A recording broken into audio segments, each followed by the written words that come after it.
Safety is a cornerstone of transport. As you would know, that transport plays an important role in the economy of any country, in the economy of South Africa. Now, as people in aviation, it's incumbent upon us to take all measures necessary to ensure that we improve our safety record. The Ministry of Transport, as you would know, has a target of reducing accident and incident rate by 50% in the year 2014. So between us and 2014, we literally have a period of 24 months. And I believe and think that the measures that have been taken by Aeroclub of South Africa and all other entities within aviation will enable us to reach this target. As you would be aware, some of the accidents that we have had are accidents that are avoidable. And therefore, this initiative is trying to make sure that an accident that has happened, if we lost a life there, we should make sure that we do not again have that accident and lose lives. It is my belief and belief of South African Civil Aviation Authority that with your cooperation, I think we can take this issue and make sure that every takeoff that we have has a safe landing as well. That we do all necessary things to ensure that we're as safe as anything. Let's go to the basics. Let's look at pre-flight and make sure that we're not pressurized in any way or fashion in taking decisions that would be detrimental to our lives, thus endangering property and lives of other people. It is our belief that this message will go through and will encourage you to ensure that we reduce the rate of accidents and incident in South African aviation industry. Linking in with the CAA's requirements to reduce accidents by half by 2014, we believe that it was important that Aeroclub be one of the forerunners in making sure that safety is brought to the forefront. With this, we had a look at what campaigns we could put together to create a safety culture in South Africa. And we looked at the Australian TAC road campaign. We looked at the airmanship requirements of the South African Air Force. We've looked at the fantastic Think Bike campaign in South Africa. And taking those all into consideration, along with the scuba diving's buddy system, we believe that we have come up with a campaign and a system that will get the aviators thinking and doing the right thing in South Africa.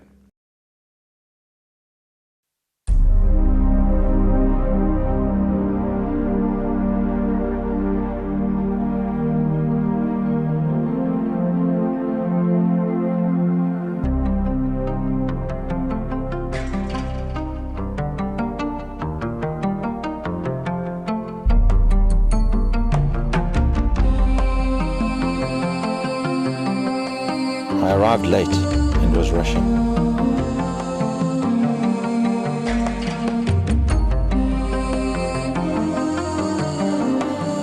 When I got there, my mates were ready to go.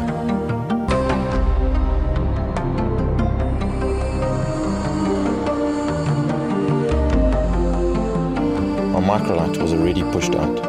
They were warming up their engine.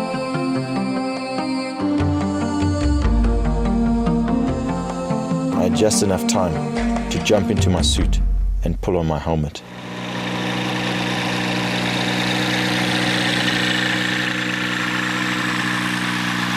It was a great morning.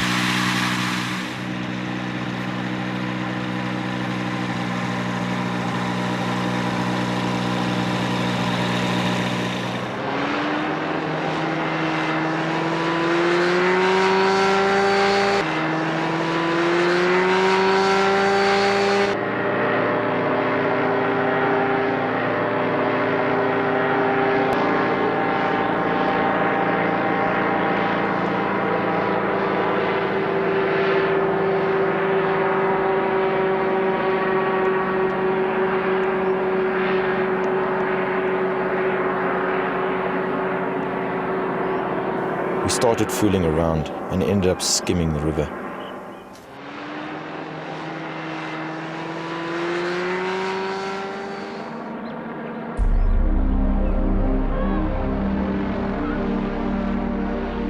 Then John saw Pitt's camp on the shore.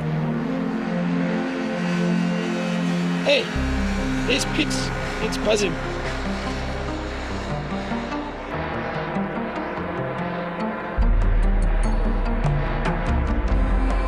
We just had to go and show off.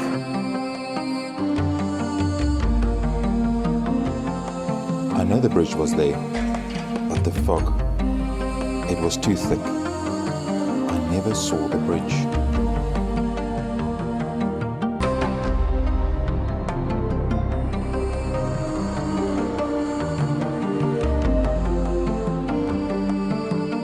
If we didn't roll out that day, I would not be rolling out of here now.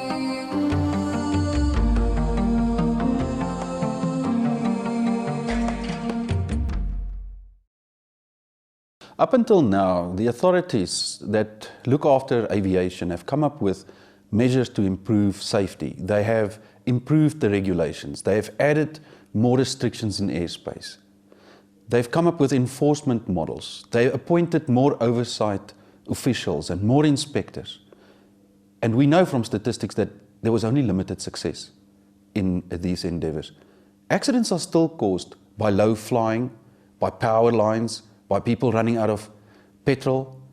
And all of these things have been legislated. All of these things are checked, and yet these are not successful. The industry, together with the other role players, are also joined. We came up with a model to bring home the message that safety is really something to be considered by the people on the club level. The top-down approach, I think, is outdated. What we need to do is appeal to people to respect what they do, to give enough attention to the detail when they go and fly. There seems to be a disconnect between the regulations and the people that fly, a disconnect between the authorities and the pilots.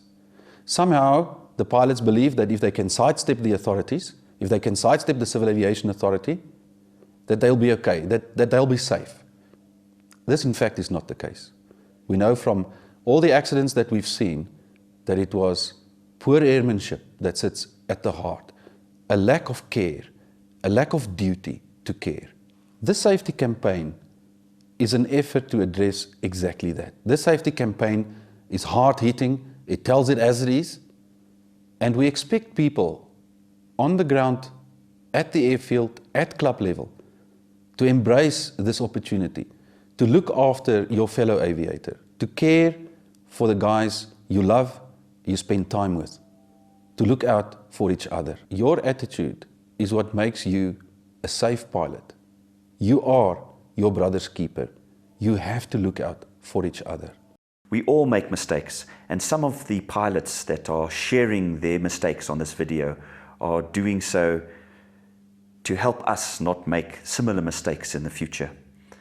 On this DVD, we will be having case studies and various scenarios to hopefully bring home the elements of safety and some of the aspects that may challenge us and have had an effect on other people's lives. I would like to utilize this opportunity to share with you the trauma that our family experienced during a tragic gyro accident.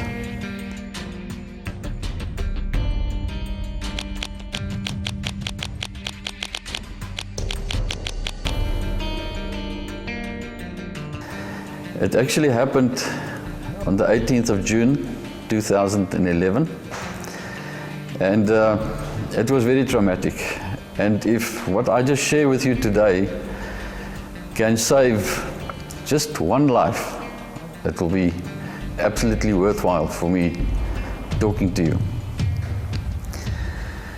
The reason why I think I have to share this with you is that we get so complacent, and being complacent is sometimes the main reason why we have this trauma.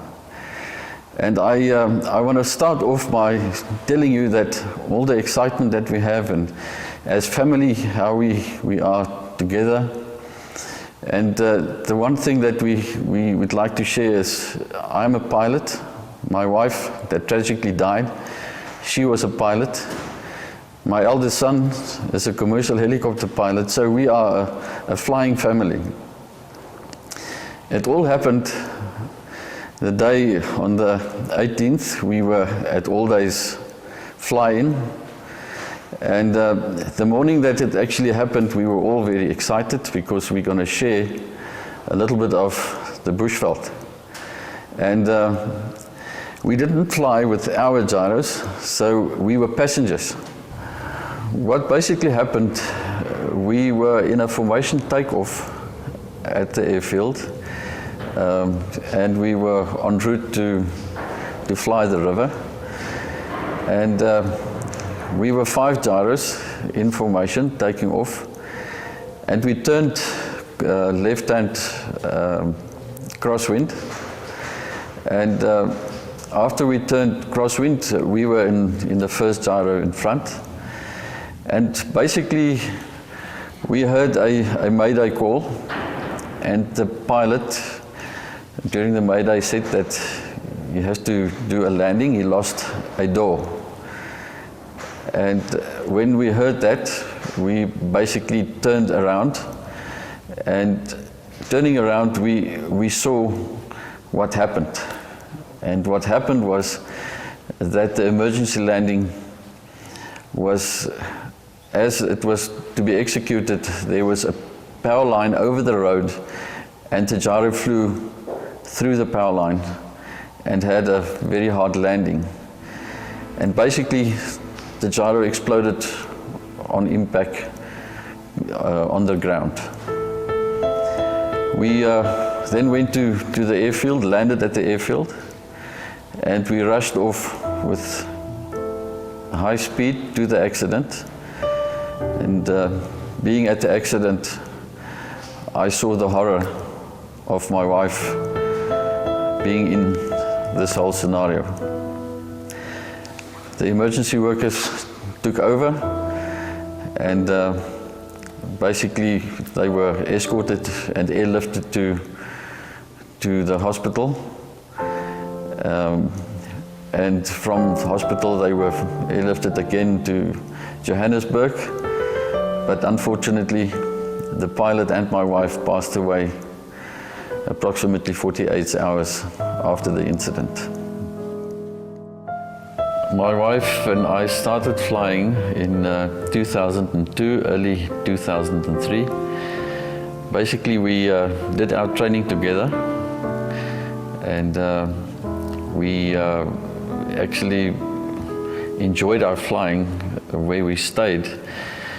And at that stage, we did not realize that Christa was one of the first ladies in Africa that became a gyro pilot. We actually got the confirmation from the Pink Ladies, that is the group of Magni, where they confirmed that Christa was the first Pink Lady gyro pilot in Africa. She was a person that always stayed in the flying envelope. I was the guy that maybe pushed the envelope.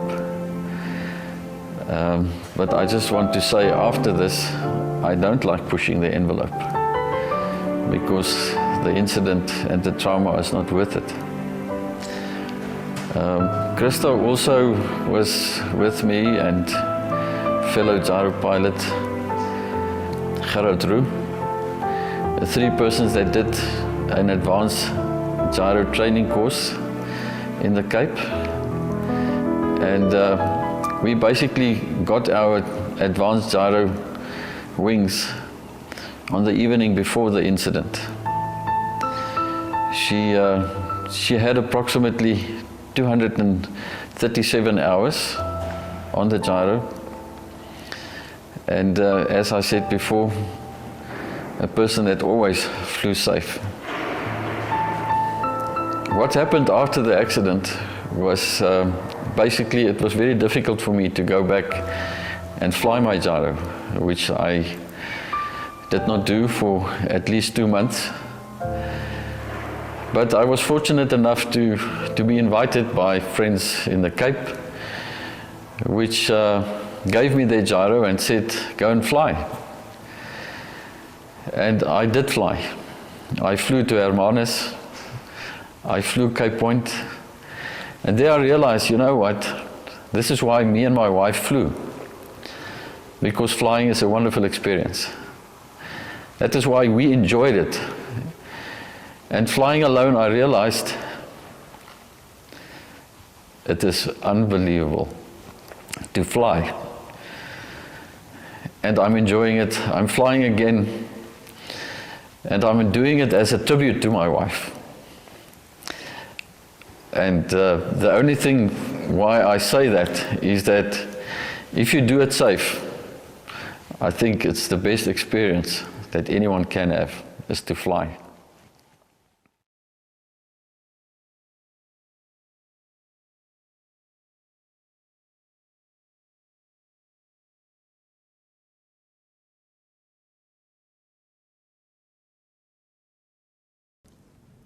I guess that in the general aviation world, there's either admiration or not for the safety record and the way the military approach flight safety. If you look around even today, even despite budget cuts, you find that the South African Air Force, for instance, has, I would call it an impeccable aviation safety record. Still flying combat aircraft with closing speeds of up to 2,000 kilometers an hour, low level, operating into Africa, all weather conditions. And we have had in the last 10 or 12 years in the military, years where we have had no Class A category accidents. This is really, really impressive. And if you ask me what are the fundamentals that drive the safety campaign, I think you need to look holistically at the way the Air Force approaches airmanship. And starting right from your introduction into flying school, you find that the emphasis is on skills, knowledge, attitude, and discipline. These four pillars are held together by what I would call airmanship. In the skills base, for instance, there are minimum amount of flying that pilots are required to fly on a squadron to remain current. In the fighter world, for instance, just to retain your currency on type, a minimum of 8 sorties a month. This does not give you automatically the ability to conduct various combat missions. It's only your competency to operate the aircraft. Additional sorties are flown for the different missions. And why do we do this? It's because we need to reinforce the skills to make pilots respond in a disciplined and mechanical way to handling their aircraft in various scenarios, whether it be the weather or whether it be the particular mission. We have to reinforce the skills of the pilot continuously. We look at knowledge. The Air Force pilots are drummed in right from the first day at flying school. A huge emphasis is placed on the ability of knowledge, not only the knowledge in the classroom, but also the ability to transfer that knowledge into the cockpit.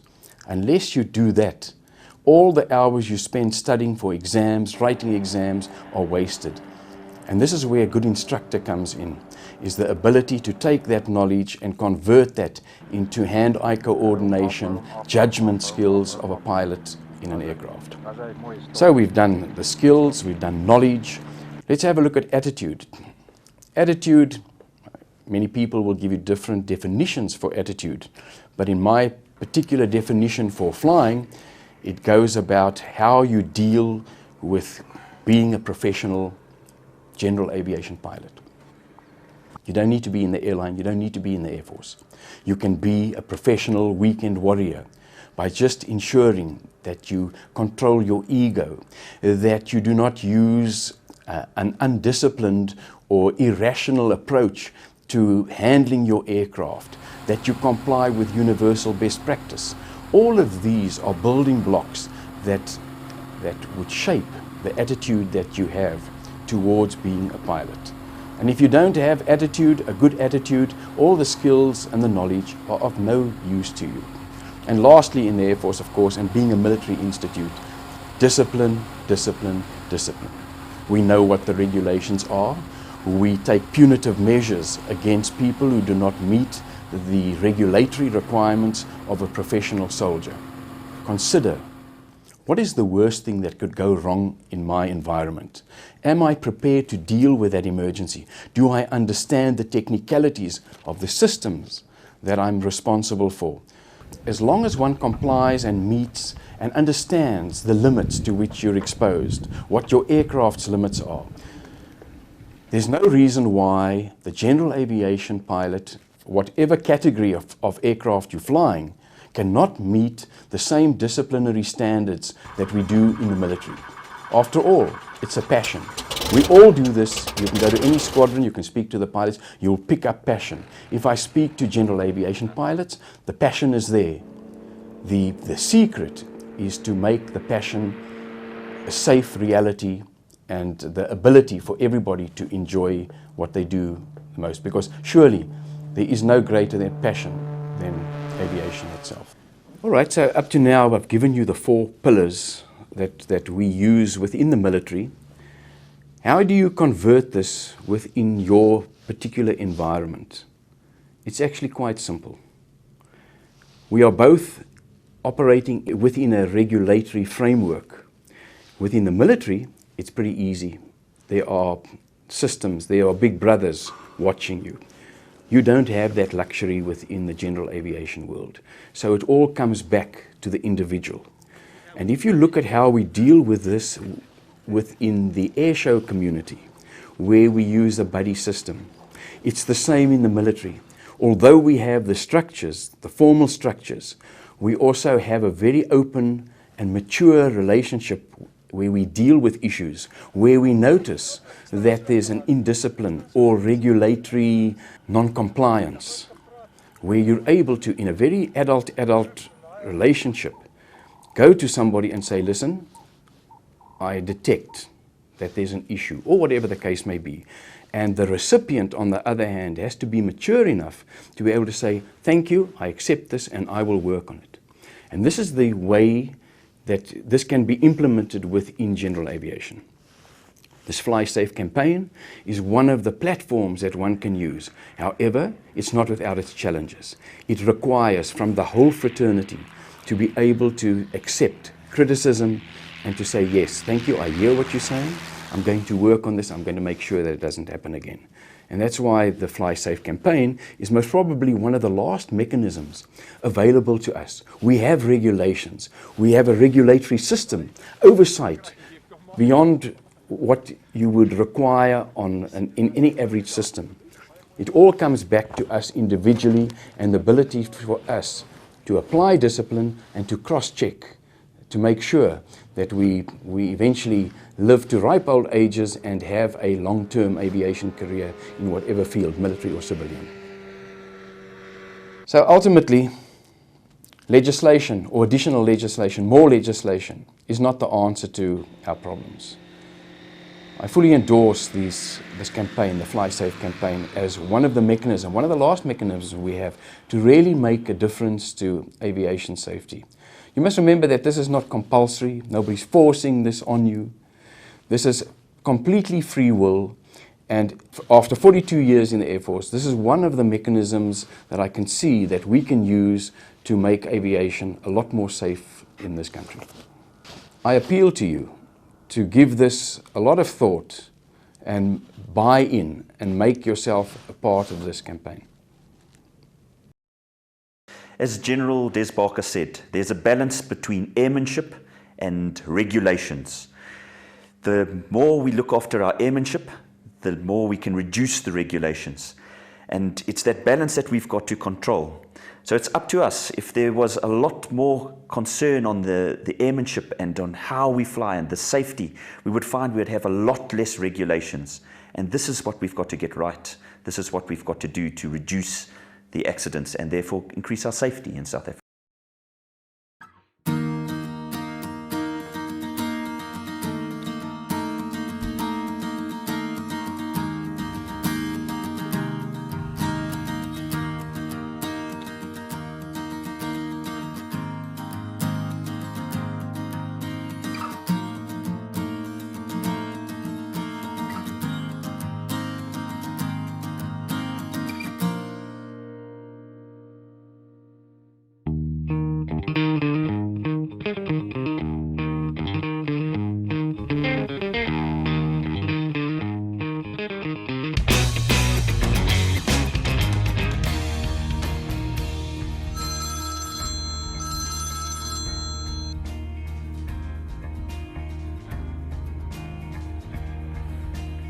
Hello, John.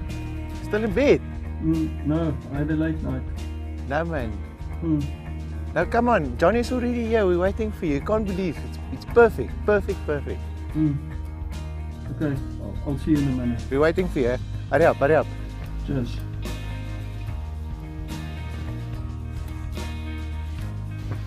I'll have to go. They're waiting for me.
I'd like to tell you my story, which is a very interesting one, of how I got myself into a situation where I had a terrible accident. And indeed, my passenger and I were extremely lucky to have survived this accident. It all started with the planned trip to Makadu for the fighter meet, way back in 2005, in October in fact. I was actually going to leave Rand Airport on a Saturday morning, but my friends up there had said, things are looking great up here and we're waiting for you, we'd love to see you up here. Now the drama really starts when the Swiss cheese lines up, as you'll find out in the normal CRM, on the course of a CRM. And quite frankly, the reason I had my accident is because I'd never actually done a CRM course. And I believe sincerely, had I done a CRM course, I wouldn't be talking to you about this accident. And that's why today I advocate the very important, the huge importance of advanced training. It all started off that my passenger was a little late, I was a little late, the fuel guy at the airport here was a little bit late at Rand Airport, and we took off in my 172, my beloved 172, for Mikado. And I ran into darkness, into a time when there was a premature darkness, simply because there was a huge cloud bank out to the west. And I overflew Pietersburg Airfield, now Polokwane, and continued on, thinking nothing of it, and thinking that Mikado was really just up the road. What had I done wrong? Incorrect flight planning. That was a very important situation. Now, on arrival at the toll plaza at Tabazimbi, I realized that I was going to need some help to get into Mikado Air Force Base. And that's when the air traffic controller called me. They had recognized my position. They told me my position, and they told me to turn left, 30 degrees left, on a heading of whatever it was. And I immediately thereafter, flying very low level at that stage, because of the clouds above me, entered into the cloud. That was a terrible disaster. And instead of switching the autopilot back on, and instead of keeping my head, I did initially keep my head going on instruments, I then looked out to my right where the light is on the end of the wing. And that was the big mistake, because when I looked back in the cockpit, I'd lost my instrument references. The net result was I did a bit of a spiral in the sky and started coming down again. When I came down again, yes, I recognized the engine was racing, and I exited the cloud, and right in front of me at about a 45-degree downward angle was the earth. And all I had time for was to cut the throttle, pull up as hard as I could on the stick, and the rest is history. The fact that we hit the ground flat, and there was a very large euphorbia tree in front of me that took the right wing clean off, was part of the luck. The aircraft decelerated reasonably slowly thereafter, rolling through the bush and through the sickle bush, eventually coming to rest about 230 meters later, upside down in a pile of rocks. Now, if one examines why these things happened, let's examine no proper flight planning, no proper timing, timekeeping, improper use of understanding the terrain. I had flown to Pietersburg many times, but had I flown to Mikado? Answer is no. Did I expect this weather to suddenly pitch up? It was not forecast, but it was there. Indeed, it was a very thin bank of cloud, and I could have really climbed above it very easily, but I lost my cool.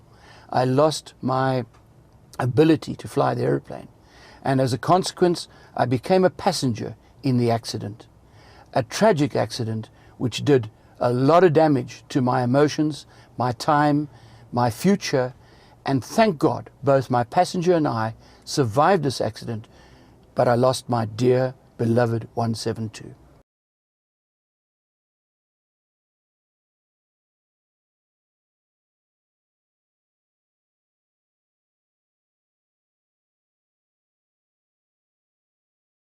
We are here at the South African Rally Championships, the 2012 Rally Championships at Tedderfield, just south of Johannesburg. The pressure's on.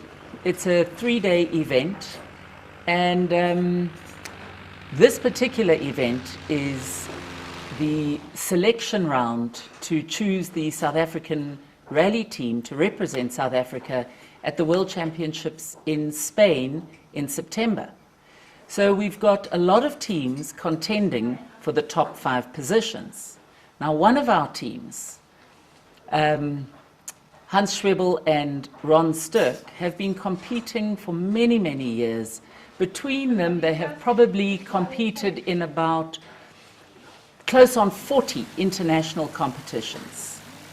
The first day of the competition yesterday, they finished in 2nd position. They did extremely well. So the pressure's on. This morning they get to their aeroplane and they have a mag drop. Now, if they don't fly, they're out of the competition, which means that they cannot be selected to go to Spain at the end of the year. And this would break close on 20 years of competitive flying for them. We've got a problem with our aeroplane. It seems like that one of the mags have gone down, which means that although the aeroplane has got 2 mags, we can't really fly in 1 mag. So the decision has to be made, and it's a really, really tough decision. Do they fly with a mag drop, or do they pull out? We discussed it, and the right decision was made. They decided they were not going to fly.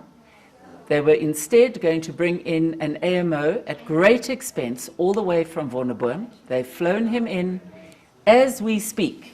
He is currently attending to the aeroplane. He's trying to fix it, trying to fix the mag drop, and only if and when the aeroplane is 100% right will Ron and Hans take to the skies to compete in the 2nd leg of the competition, which will then enable them to be in the running for the selection. So all I can say is, if you are forced into a position where you have to make a tough decision like that, err on the side of safety. You can be bold or you can be old. Rather let's be old pilots than bold pilots.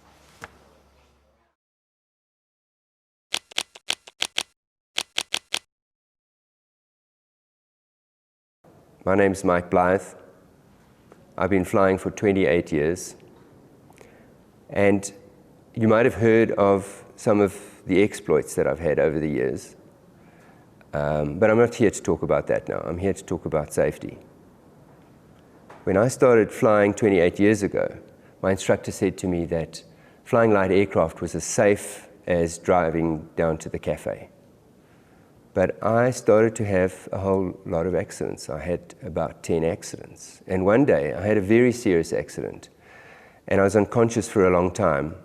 And when I woke up, I thought to myself, I've got to change something. Because if I don't change something, I'm going to die. And so I started to come to the realization that flying light aircraft is not safe. You can make it safe if you take charge of the situation and you take charge of what you've got to do in the aircraft and you have an attitude change to realize what you're dealing with. That accident that I spoke about was when I landed up starting a trike from the outside and the engine was at full throttle.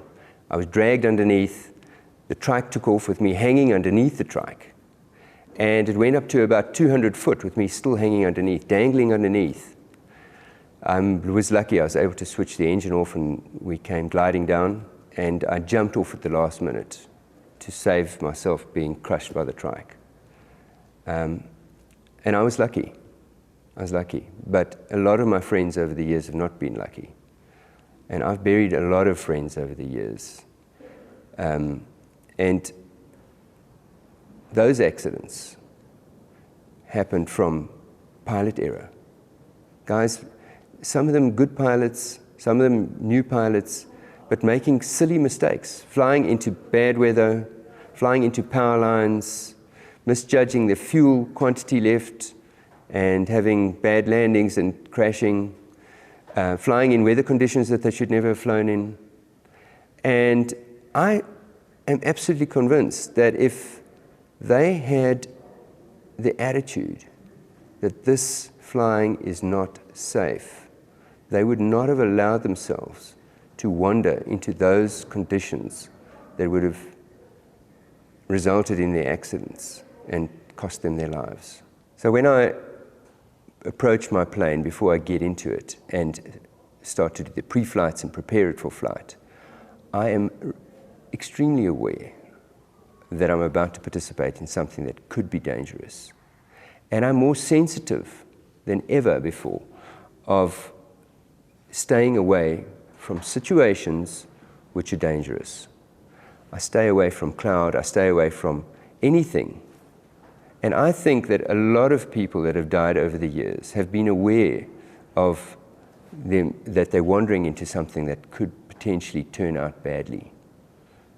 And they've lost their lives as a consequence. The easiest thing, stay away from that.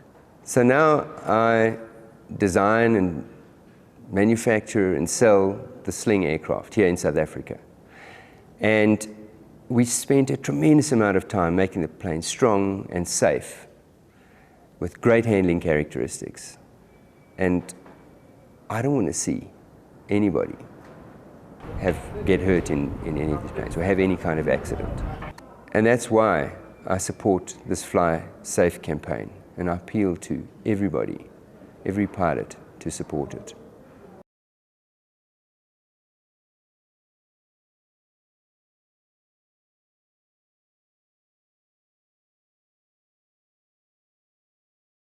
One of the most controversial questions that can be asked is, what is a good pilot? Now, must a good pilot have 5 hours, 50 hours, 5,000 hours? In my book, it doesn't matter. I have my own definition for what a good pilot is. And in my view, a good pilot is someone who flies comfortably within their own limitations. Now let's dwell on that for a moment. Someone who flies comfortably within their own limitations. That means that if, for example, there was a crosswind and the crosswind component was, say, 17 knots, the aircraft certified to do that, and highly experienced pilot and instructor would be experienced enough to be able to handle that. But would an inexperienced pilot be able to handle that? The answer is no. That pilot must fly comfortably within their own limitations. Now, what's this all got to do with safety? This is, in fact, safety. This is the essence of safety. This is the very element of safety. Because safety is something where someone flies comfortably within their own safety limitations. Let's take a few examples. Is it dangerous to do a loop? Yes, of course it is. Is it dangerous to do low flying? Yes, of course it is. But the answer to both those questions would be different if you had the correct training. So with the appropriate training, adequate training, you can do a loop, provided you have the right approach to it, the right mental attitude, and the right training. If you do the loop under the right circumstances, it can be executed perfectly safely. We have numerous examples. For example, the Aeroclub of South Africa, who, in my view, do an excellent job of training their pilots. You have not seen an aerobatic pilot who is not mentally attuned to what he is doing. His mental approach and his attitude is 110% correct. And that is what we're trying to instill in all pilots. So if you're going to approach something like that, you need the background and you need the training. Right, where can you get this training from? It's available, free of charge. It's called mentorship. Mentorship. There are many experienced pilots out there who are able to impart their experience. The Air Force, in my view, did this extremely well.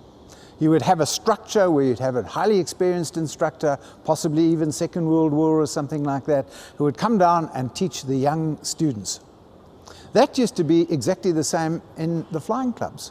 Regrettably, it's no longer the case in many cases. That has diminished. But we can install that back. We can bring it back. Why do we not then approach mentors, somebody with experience, go to them and say, please, would you guide me? Would you mentor me? Would you see me through this?